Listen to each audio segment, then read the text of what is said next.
दोस्तों, आज मैं रूसो पे ये पार्ट 5 वीडियो बना रही हूँ जिसका टॉपिक होगा हॉब्स तथा रूसो का तुलनात्मक परिचय। तो इस प्रकार ये तुलनात्मक परिचय है। हॉब्स तथा रूसो का तुलनात्मक परिचय। हॉब्स के अनुसार जन्म और जन्म के स्थान। थॉमस हॉब्स का जन्म इंग्लैंड के मामजवड़ी नामक स्थान में 1588 ईस्वी में हुआ था, जो इंग्लैंड पर स्पेन के भीषण आक्रमण का भी वर्ष था। इसी संदर्भ में हॉब्स का कथन है, अल्मेडा के वर्ष में उसकी जननी ने 2 जुड़वाओं को जन्म दिया, उसे तथा भय को। दूसरा है रूसो के द्वारा। जीन जैक्स रूसो का जन्म स्विट्जरलैंड के जिनेवा नगर में 28 जून 1712 को हुआ था। उसको उचित पारिवारिक वातावरण के अभाव में आवारगी और लफंगेपन का जीवन व्यतीत करना पड़ा। इसी संदर्भ में रूसो का कथन है कि मेरा जन्म मेरी प्रथम दुर्भाग्यपूर्ण घटना थी। और प्रभाव हॉब्स पर वैज्ञानिक गैलीलियो, चिकित्सक विलियम हार्वे आदि विद्वानों का प्रभाव पड़ा। और हॉब्स की रचनाएं De Cive Leviathan, De Corpore Politico, De Homine, dialogue on the civil wars और एलिमेंट ऑफ लॉ। मानव प्रकृति पर विचार। हॉब्स ने वैज्ञानिक भौतिकवाद के आधार पर मानव को असामाजिक प्राणी बताया है। हॉब्स के शब्दों में मानव अपनी प्रकृति से एकाकी, दीनहीन, पापी, पाशविक एवं क्षणभंगुर प्राणी है। अब रूसो के अनुसार प्रभाव किस पर पड़ा। रूसो का प्रभाव। रूसो ने प्राचीन यूनानी नगर राज्यों की जनतंत्री व्यवस्था से प्रेरणा ली। उस पर स्विस की गणतंत्रीय व्यवस्था और हॉब्स, लॉक, मॉन्टेस्क्यू आदि विद्वानों का भी प्रभाव पड़ा। रचनाएं। कलाओं और विज्ञानों के नैतिक प्रभावों का एक निबंध, कला एवं विज्ञान पर निबंध, व्यक्तियों के बीच असमानता के उद्भव एवं आधार पर एक निबंध, राजनीतिक अर्थशास्त्र का परिचय, सामाजिक समझौता, द इमाइल, आत्म आलोचना, संवाद। मानव प्रकृति पर विचार। रूसो के द्वारा। रूसो ने मानव को सद्गुणों एवं दुर्गुणों का मिश्रित रूप माना। रूसो के अनुसार मनुष्य मूलतः अच्छा प्राणी है, परंतु कला एवं विज्ञान के विकास के साथ उसमें अनेक दुर्गुणों ने जन्म लिया है। विभिन्न समानताओं के बावजूद दोनों के विचारों में निम्नलिखित अंतर हैं। हॉब्स के लेवियाथन में व्यक्ति की स्वतंत्रता नष्ट हो जाती है, जबकि रूसो की समान इच्छा में व्यक्ति की स्वतंत्रता बनी रहती है। हॉब्स की संप्रभुता निरंकुश तंत्र की स्थापना करती है, जबकि रूसो की समान इच्छा को लोकतंत्र की स्थापना करती है। हॉब्स का संप्रभुता का रूप कानूनी है, जबकि रूसो की संप्रभुता का लोकप्रिय स्वरूप है।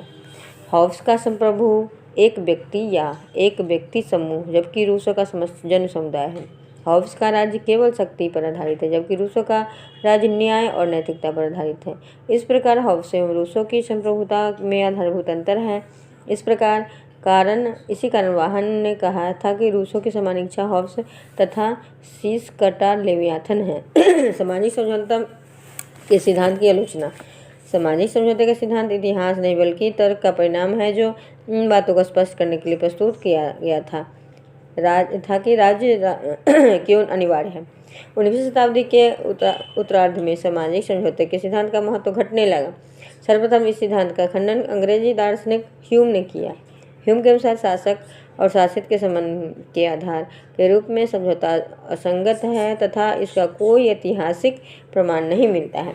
Bentham, Henry man, green, work, polar, हुलर आदि विद्वान इस सिद्धांत के कटु आलोचक रखे हैं। हेनरी मैन ने कहा कि समाज तथा सरकार की उत्पत्ति के वर्णन से बढ़कर व्यर्थ की वस्तु और क्या हो सकती है।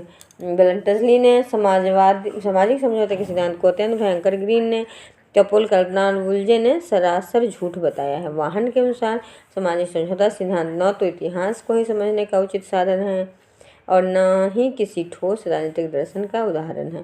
बेंथम ने तो यहाँ तक कहा है कि मैं सामाजिक समझौते सिद्धांत को सदा के लिए प्रणाम करता हूँ।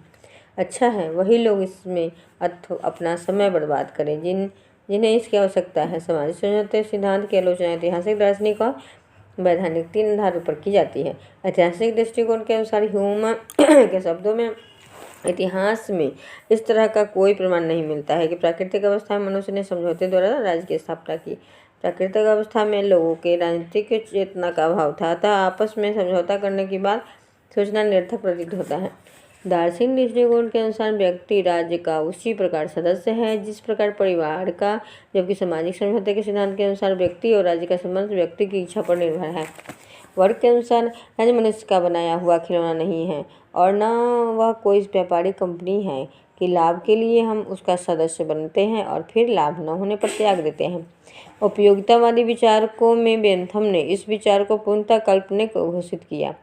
सामाजिक समझौता के सिद्धांत के अनुसार प्राकृतिक अवस्था में भी मनुष्यों के कई प्राकृतिक अधिकार थे, परंतु अधिकारों का जन्म समाज में ही हो सकता है समाज के बाहर नहीं। वैधानिक दृष्टिकोण से सामाजिक समझौते के सिद्धांत की आलोचना करने वालों के अनुसार यह सिद्धांत कानूनी दृष्टिकोण से मान्य नहीं हो सकता है। किसी भी समझौते की वैधानिकता के लिए यह आवश्यक है कि शर्तों के पालन के लिए एक उच्च शक्ति हो, परंतु सामाजिक समझौते के समय ऐसा कोई शक्ति नहीं थी।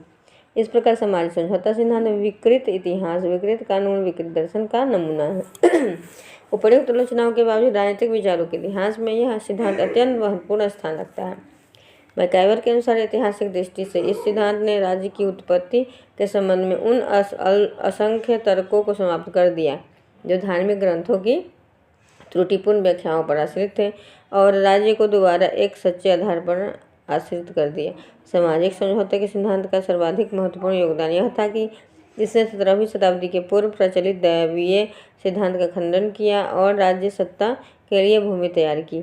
सामान्य इच्छा को राज्य सत्ता का आधार मानकर इसने आधुनिक लोकतंत्र की नींव तैयार की।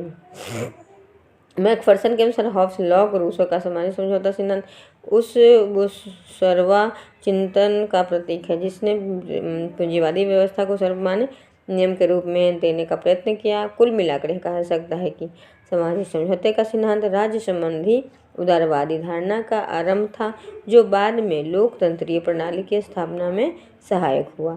लॉर्ड का कथन है कि स्वतंत्रता के समर्थकों ने इस सिद्धांत को पसंद किया क्योंकि इसने निरंकुश सत्ता के अधिकारों पर प्रतिबंध लगाने के लिए तरीके बताए।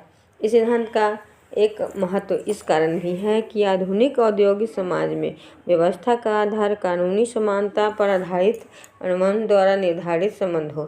राज्य के अनुबंध पर आधारित मानना समाज में व्याप्त पूंजीवादी विचारधारा को समर्थन देना है और यही कार्य सामाजिक समझौता का सिद्धांत प्रस्तुत करता है। तो इस प्रकार ये सामाजिक समझौता के सिद्धांत की आलोचना भी थी रूसो के द्वारा। रूसो का और हॉब्स तथा रूसो की तुलनात्मक परिचय, मतलब दोनों का जो भी थॉट थिंकिंग था वो दोनों का सोच में जो भी डिफरेंस था, तो इसमें नोट्स में है, आप लोग पढ़ के नोट्स बना लीजिएगा।